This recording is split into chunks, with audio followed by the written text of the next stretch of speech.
U.S. Does not have a functioning political system and has not had a functioning political system for 30 years or so. And this is very interesting. American society really has great strengths, many centers of capacity in business, in academia, in civil society. And so even though our political system has badly malfunctioned, the country has done okay for the last 30 years, other than troubles caused by directly these foreign policy disasters. But the country and the economy has gone on. Many important innovations have occurred. Many great discoveries have occurred in the academic community and scientific community. So you see a country with great strengths. But for me, the remarkable fact is how poorly the political system has functioned consistently for 30 years. And I've tried to understand that. And my conclusion is that there are two things deeply wrong with the American political system. One is that it became a pay-for-play political system to a shocking extent. Pay-for-play, that it became a corrupt political system in which campaign contributions translated into public policy. And this was not always the case. The role of lobbying changed in the United States, starting systematically in the 1970s. And there were a series of Supreme Court rulings, the most famous of which is Citizens United, in which the conservative Supreme Court ruled that limits on campaign financing were simply unconstitutional, because the idea was, and the judges were very explicit about it, giving for campaigns is speech, and free speech predominates any interest in limiting campaign financing. This was a doctrine put forward by one judge, Lewis Powell, and it's a very interesting history because Lewis Powell was a corporate lawyer. He worked with the U.S. Chamber of Commerce, and in the late 60s and early 70s, he said inside the business community, all of this environmental regulation and Ralph Nader and consumer interest groups, this is killing us. The business community has to retake politics. And on that basis, a famous memo that he wrote, he caught the attention of Richard Nixon, who put him on the Supreme Court. And a few years after that, he wrote the first opinion ending limits on corporate campaign contributions. It was a concerted strategy, and several decisions basically eliminated any boundaries of giving. When you do this, you reach a kind of caricature. Elon Musk is a caricature of this. The richest person in the world who funds the campaign of the presidential candidate and who says to Congress, anyone that steps out of line, I fund opponents to defeat you. And so you can't get more vivid in the plutocratic element than having Elon Musk as your prime minister, which is his informal position right now. And this is how American politics really degenerated terribly over a 30-year period. I once was in the presence of a Democratic Party member of Congress, and I asked her about some terrible decision Congress made on health care costs. And she literally put her face in her hands and said, the lobbies, the lobbies. It became overwhelming, the money play. And because of this, all of the issues of American society, of inequality, of the widening gaps between different classes in America, of the growth of the poor underclass, of the epidemics of deaths of despair that you all know about, which are very serious afflictions of American society, not one of them was addressed in public policy.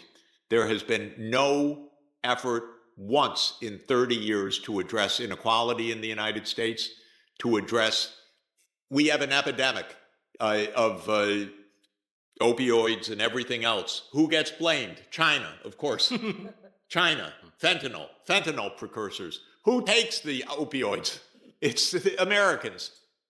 So this is an example. Climate change is another example. We have not had one consistent policy on climate change for 40 years because of the big oil lobby. It's not even subtle. And there was a very humorous sting by a kind of Greenpeace organization which called the ExxonMobil lobbyist and said, we're headhunting, we think you could be senior position. And so they filmed the ExxonMobil lobbyist in a fake job interview, and they asked him, how do you operate? And he said, it's easy. If any trouble arises for the industry, I just call our senator. Who's your senator? Joe Manchin, of course. Joe Manchin was the senator from West Virginia. He owned 2 coal companies personally. That was the family wealth. And he was basically there in his position to block any climate change action for 30 years. So that was one thing that broke American politics. It just stopped being representative of basic issues. And till this day, if you observe the Trump administration, there's not a single moment of discussion about poor people, about their needs, about the role of government. In fact, the whole attempt in the next few months will be to destroy any public services for the poor, especially healthcare. It's amazing.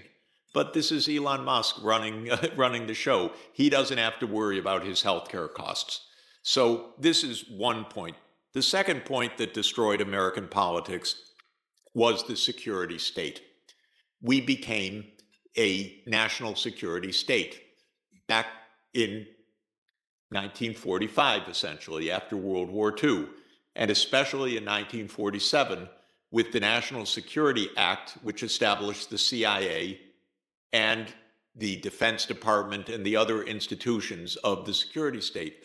America has, as everybody knows very well, military bases in 80 countries around the world. Can you imagine? Never in history, with even the British Empire, of course, it was a different era, didn't quite have this.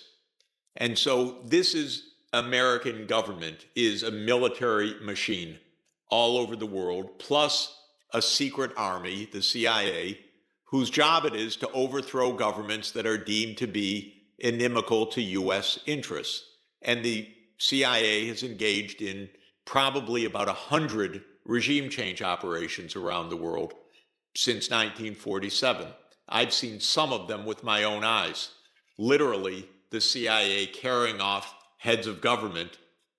One was Aristide, who I advised from Haiti, and they took him away in an unmarked plane and flew him to Central African Republic in broad daylight. And by the way, when they overthrew him, the New York Times wouldn't even run a story about it because this is how the security state operates. It wasn't deemed to be newsworthy that the United States, or it wasn't deemed to be fit to print, let me say, that the United States had overthrown a government in our hemisphere. Of course, it had done that repeatedly. But when I called the reporter, she told me that the editor was not interested in this story.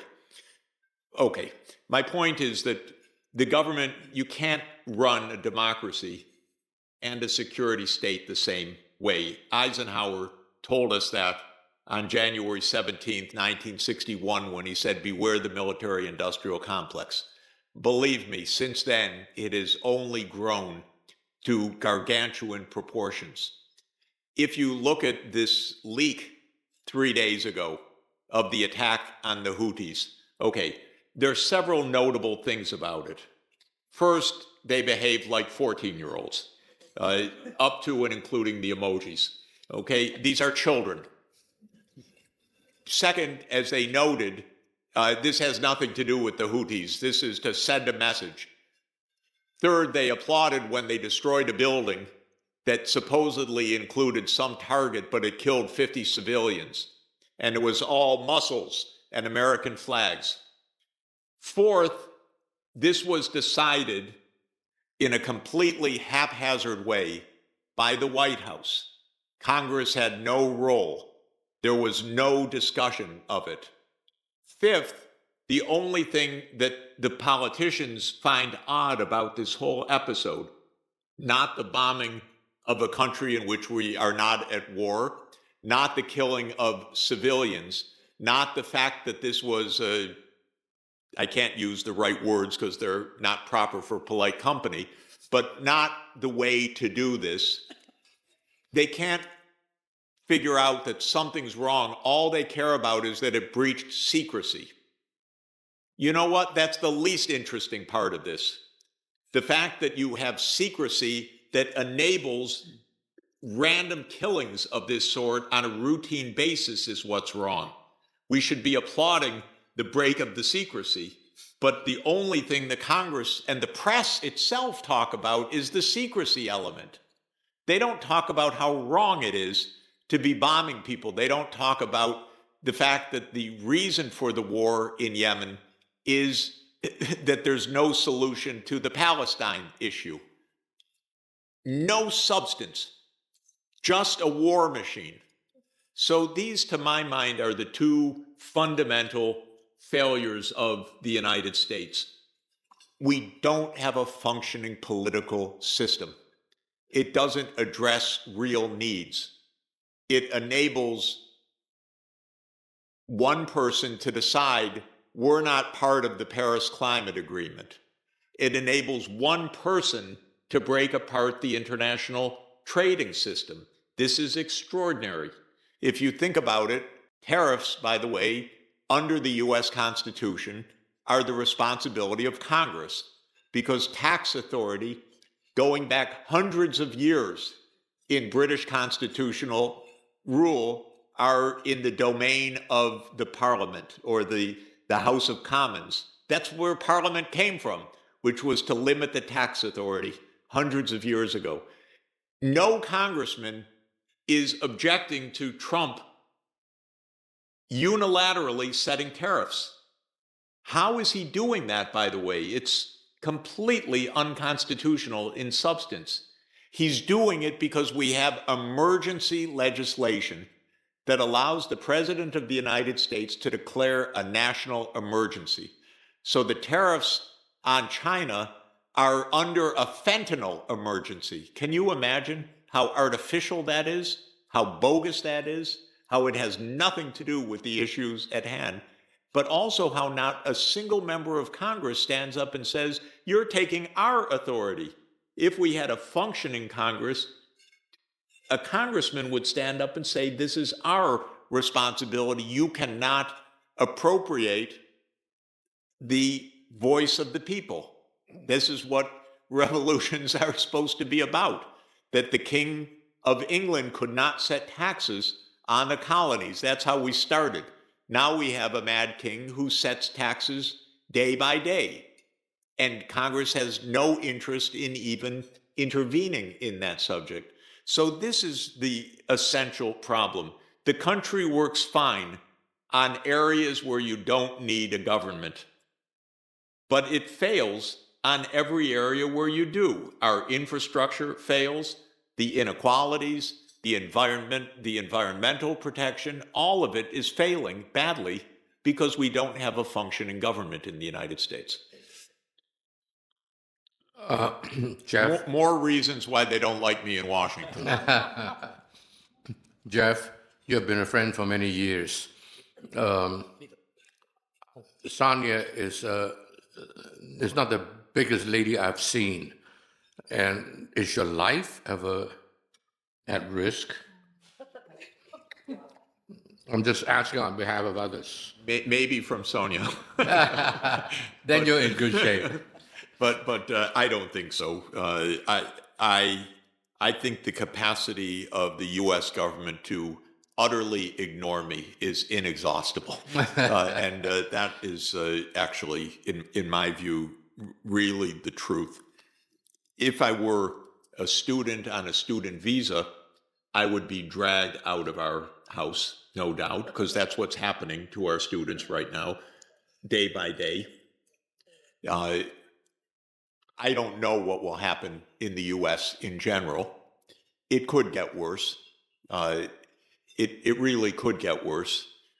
I've used, since I've been in China for the last week, I have used semi-jocularly, but not entirely, the Cultural Revolution meme. We are in a bit of a cultural revolution in the United States. It's played as culture wars, but basically we have a leader who wants to destroy parts of government. This is clear. This is Elon is doing that work. What the real purpose is not completely clear. Maybe I'll just mention actually one very important point to understand. I think everybody knows it, but let me emphasize it. One of the core points of failure of politics in the United States is the budget. Because if you are governed by lobbying and by campaign contributions, you cannot have an effective fiscal policy. On the one hand, you have a population which votes, and so you need somehow to not have complete turmoil. And so you can't really cut, so far, Social Security, for example. You have not been able to cut Medicare or Medicaid. You can't stop paying interest on the debt. And they don't want to stop the military, which is about 3.5% to 4% of GDP if you include everything. If you take those items, the pensions, and including the various kinds of pensions, including veterans benefits, and the health care, and the interest on the debt, and the military, you have roughly 20% of GDP in spending. Our taxes are around 16% of GDP at the federal level. So you start out, even before you have any domestic programs at all, with a deficit of about 4% of GDP. Now, in our lobby-run politics, the first rule is don't raise taxes. So the taxes, especially on wealthy people. So the highest goal in fiscal policy of the Trump administration is to extend the low taxes that were voted 10 years ago on corporate taxes, which have basically been gutted. We don't collect corporate tax except in a very small amount now. And they want to extend that. Now, our budget deficit includes some public services also, some little bit for infrastructure, which is falling apart, a tiny bit for housing, some for labor, some for education. And that adds up to roughly another 3% of GDP if you include everything, the judicial system, the public administration, all the infrastructure, all the environment, National Science Foundation, everything except the military, the pensions, the healthcare costs, the interest costs, and a couple of other mandatory things. All civilian government is about 3% of GDP. It's not enough. That's why we solve no social problems in the United States. But if you add in the parts that they don't want to cut or can't touch, plus this meager 3%, you end up with a budget deficit of about 6 to 7% of GDP, which is what we have now. This has been going on for 20 years. So our debt is 100% of GDP and rising. The Congressional Budget Office yesterday issued a new report saying by 2055, the debt will be at 155% of GDP on current policy. So if you keep current policy and just extrapolate for 30 years, we reach 155% of GDP debt. So what is Trump trying to do? Trump is trying to cut taxes relative to baseline. This is all technical because the baseline includes ending some of the tax cuts from 10 years ago. But he wants to extend those. How to do that with such a huge budget deficit? There's no way. There is no way to do this other than to completely destroy the civilian government. And that's what Elon Musk is doing day by day. He's not rooting out waste. He's just closing the government as much as possible. The public will hate this week by week, month by month, when nothing works, when they can't get health care, when there's no one to answer a call for Social Security, and so on. And that's where we're heading in the next months. That's why I was saying you can't ask for more funding for Ukraine in that context, period, because there's really going to be at least a public brawl. Trump will win this budget battle, in my best estimation. It will be brutal and ugly to essentially keep the revenues completely inadequate and brutally slash spending for poor people or even working class people in America. But he'll probably get this through because it'll be a straight party line vote enforced by Elon Musk, who will threaten anyone who steps out of line. He'll probably win this battle. But believe me, you'll see a very ugly, very unhappy country, a very unpopular government, and nothing's going to get better out of it because nothing that's being done is going to make people's lives easier. Several $1,000 rise of prices for automobiles is not going to make people's lives easier. Higher tariffs is not going to make people's lives easier. And the budget deficit will remain significant. And this is, I think, what we're likely to see within a few months. In other words, not a president who is using his vast popularity with the masses to push through radical change, but rather a very unpopular government that is in fundamental inconsistency of policy with what his own voters want. And then what do? Well, you can deport more people, you can try to make more noise, you can double down, you can become more authoritarian. I don't know what will happen, but it will not be a happy course in the coming months. And that's why I believe we could talk about the constructive side. I'm very optimistic about this region. I really am. And I don't think the U.S. is going to upset anything in this region, actually. And I think we should be clear about that. But I don't believe in a grand bargain or anything else. I think the U.S. is mainly to be viewed with some sadness, maybe a little bit of alarm, but not to expect something very constructive because the contradictions are just too large right now. And we need to work out a new political arrangement in the country.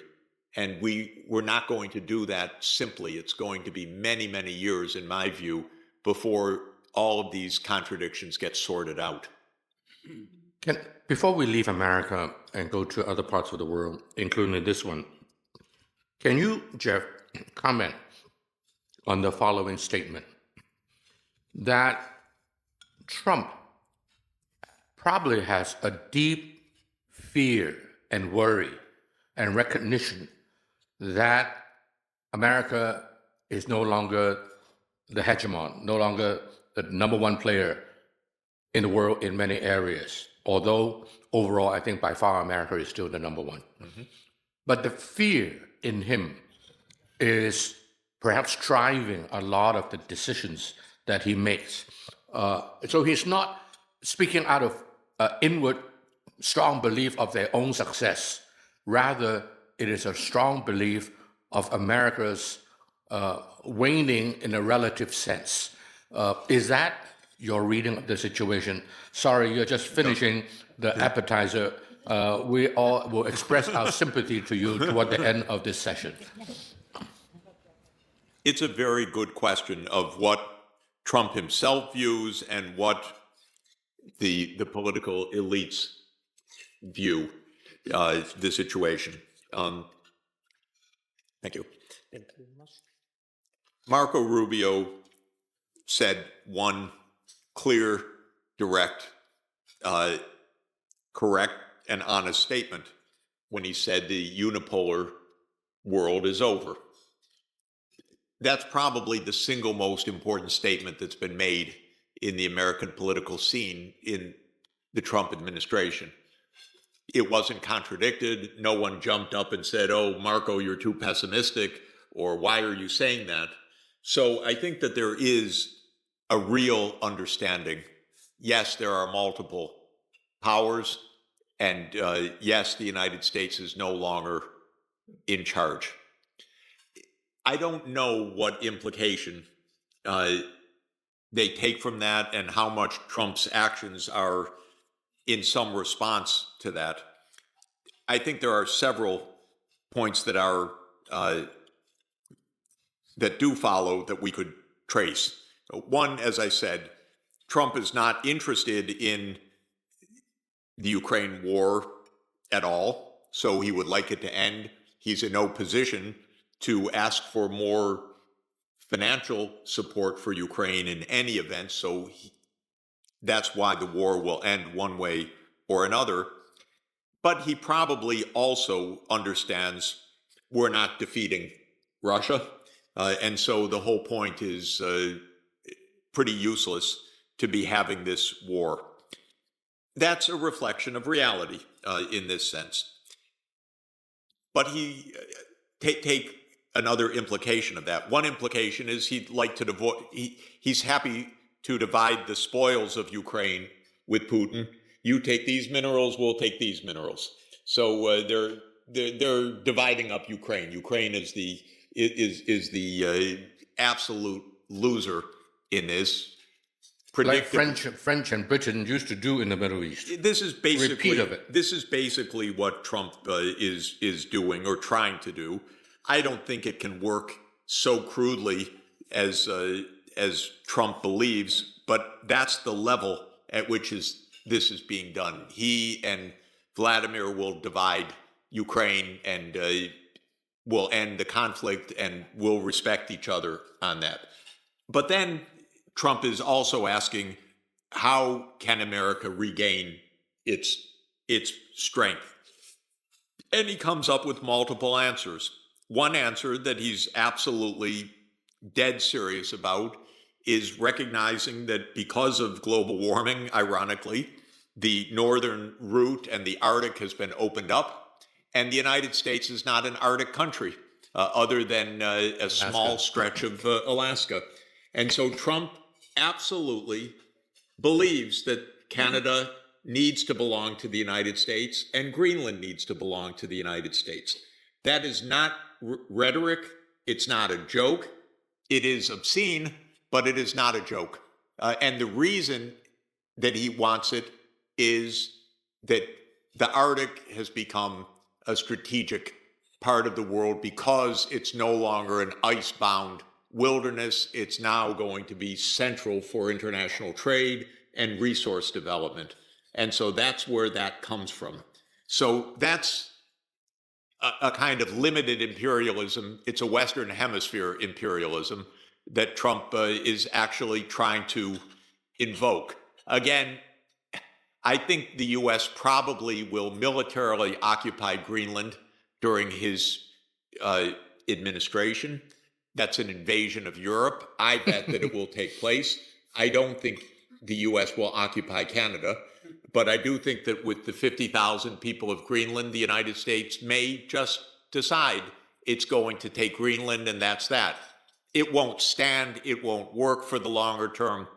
It will be a disaster, but it could very well happen. So that's one kind of response. Trump also, I'm sure, believes that the tariffs are necessary for America to restore its greatness in some sense. And probably what he has in mind is we don't produce enough steel and aluminum to build our arms industry and so forth, and we can't compete with China unless we restore basic heavy industry. So I think that is, he doesn't express it in a very clear way, and the tariff policy is an absurd way to approach this, and it's going to fail. But it's probably on his mind in the way you're saying, Ronnie, that that this is part of the rebuilding process for the U.S. The problem that I have with all of that is I've never seen more illiterate economic policy. It's not even policy. That's a grandiose term for what passes as a thought process day by day. We have no institution in the United States asking the question about industrial policy or strategy. None. We have no planning agency. We have no NRDC, NDRC. We have no economy ministry. We have no institutional process thinking about America's economic future, because this is not how it's done in the United States. The only industrial planning we have in the United States is the Pentagon, and that's to build, F-35s and so on. It's not to do infrastructure or economic revitalization. So what Trump is doing is complete improvisation. You cannot run a $30 trillion economy on improvisation, but that's literally what is happening right now in terms of government policy. We don't even have congressional hearings where ideas are discussed, where experts testify. We don't have white papers. We don't have green papers. We don't have any process of thinking right now. We have edicts from the White House. That's a very strange way to run a country.